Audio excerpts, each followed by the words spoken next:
Yo, what up guys? It's your boy VP Ham, and today I'm gonna teach you guys how to make my favorite chocolate chip cookie. And this is a triple chocolate chip cookie. We got dark chocolate, milk chocolate, and semi-sweet chocolate. And it's gonna be the best cookie you have ever had. My friends devour these cookies at any party that I ever bring them to. So let's get started. You're gonna need about 350 to 400 grams of chocolate for this recipe. And you can use any mixture of chocolate. I love dark, milk, and chocolate chips. I like to use mini chocolate chips because it helps the chocolate be evenly dispersed throughout the cookie. You want to use good chocolate when you're making cookies because there's not very many ingredients and you want the chocolate to shine.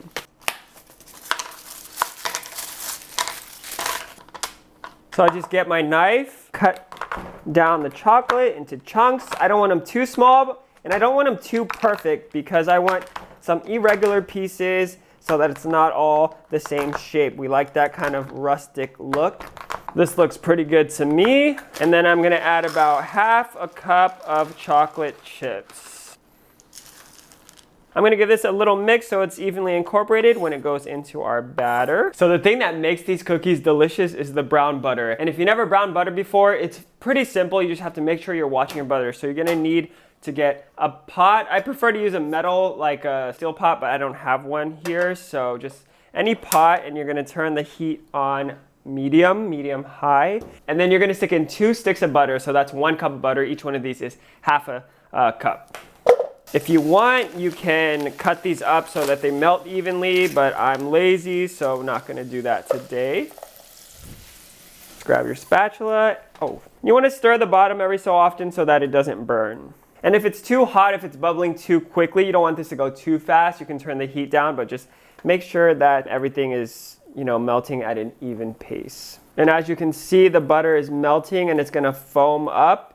It's gonna bubble up and then it's gonna come down. The thing about brown butter is you won't see anything happening for a while, but then it'll turn brown very quick. And you wanna watch it at that point because it can go from brown to black in a matter of seconds. You see all those bubbles? The water is evaporating out, which is gonna leave the milk solids, and that is what browns. You're gonna smell this really nutty fragrance, and if you come in here and look, you can see that it's browning. It's turning that dark color. You wanna stir it. I wanna take it a little brown, but not too far, so I'm going to keep stirring it. I'm gonna turn off the heat. Take it off the heat immediately. Put it directly into my mixing bowl. And from here, I'm gonna put it on an ice bath so that doesn't over melt. And you can see from the ice bath on the side, it's already hardening up. And that's okay, because we want it to cool down and get into a more solidified state. The next step, we wanna weigh out our dry ingredients. So we got a scale here, and I like to weigh mine in grams because it's more accurate every time you get a more consistent cookie. Instead of like using a cup, it's always not leveled, etc. So I got a bowl here. Our scale, we're gonna zero that out. So we're gonna use 260 grams of all-purpose flour.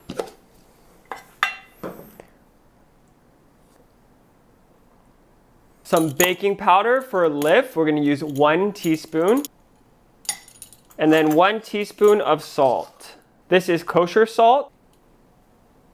And you don't have to do this, but I like to sift my mixture just so that all of those lumps are out. So I'm gonna get another bowl and my sifter and then sift that in.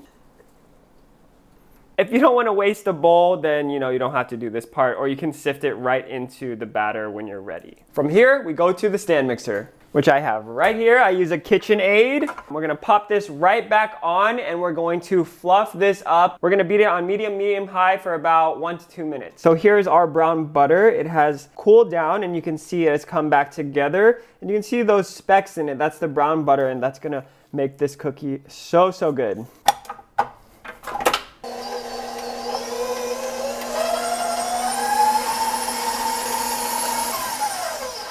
As you can see, it's lightened up in color, and now we're gonna add in the sugar. From here, we're gonna measure out 67 grams of sugar, 200 grams of dark brown sugar. We're gonna add that straight into our mix. We're gonna let this go for another few minutes. I like to incorporate a lot of air into my batter.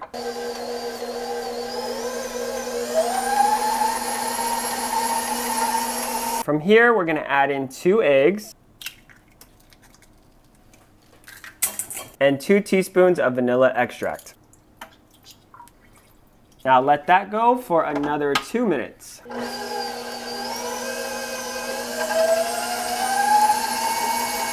Every so often, I would just scrape the bottom of the bowl with a spatula to make sure that everything is incorporated. But you can see it's turned a nice light color. To that sugar mixture, we're gonna add in the dry ingredients that we sifted earlier and then mix in the chocolate. Add in that flour, baking soda, and salt. I like to give it a good mix with my spatula first before I use the paddle again so that it doesn't spray everywhere. And you want to mix this on low speed and not for that long, just until the flour is incorporated, or you're going to have a tough cookie. So you can see it's just incorporated. Add in those chocolate chips. And then mix that slowly in. That's it.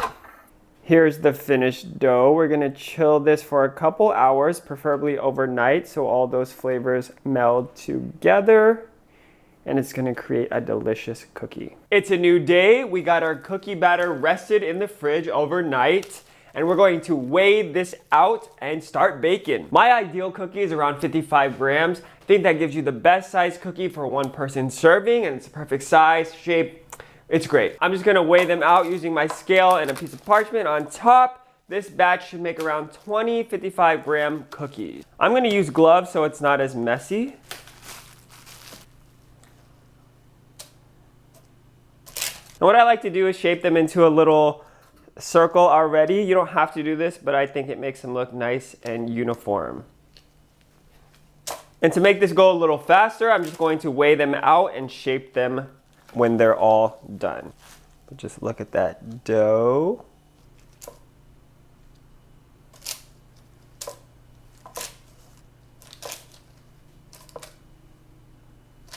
All right, so we got about 21 cookies, and now I'm just gonna shape them all really quickly. And if you really wanna be fancy, you can make sure that there is like a chocolate piece at the top so you get that melting look. And again, this step is completely optional. I just like to do more work. 4, 6, 8, 12, 21 cookies. The final step, you're gonna get some Maldon salt. And doing this just gives these cookies a nice little crunch and a little bit of saltiness to balance out all of that sweetness. And trust me, this is a game changer. And remember, salt is an important aspect of baking because it helps bring out all the other flavors and just provide a little balance. Do not use your regular table salt on this. It is not going to taste the same. You need to get a flaky salt, and that's the last one. We're done there. I'm going to put this on a baking sheet and bake in my preheated oven for 375 for 9 minutes. But the trick to the best cookie is at 6 minutes, you're going to open the oven, grab the baking sheet, and bang it down a couple of times so that cookie flattens. And for me, that makes the most perfect texture to the end product. We're gonna bang it at 6 minutes, and then when we take it out, we're gonna bang it again. So it flattens down there, and it just, I don't know what it does, but it creates such a delicious cookie. When I don't do it, I do regret not doing it. So I don't know what the science is, but it makes the best chewy, gooey cookie. Into the oven, and then we'll taste test. It's been 6 minutes. I'm literally going to take this and bang it. The cookies are done. You can see here, we're just gonna do one more bang, a few more bangs, and then you're gonna let these rest on your cookie sheet, and then they're gonna turn out to look like this. Delicious. Got a nice crispy bottom, but the inside's gonna be gooey. Look at that. Look at these. So these came out of the oven not too long ago. Let them cool down, making sure your cookie cools down so when you pick it up, it doesn't break, etc. It makes for the perfect cookie. And just, can I?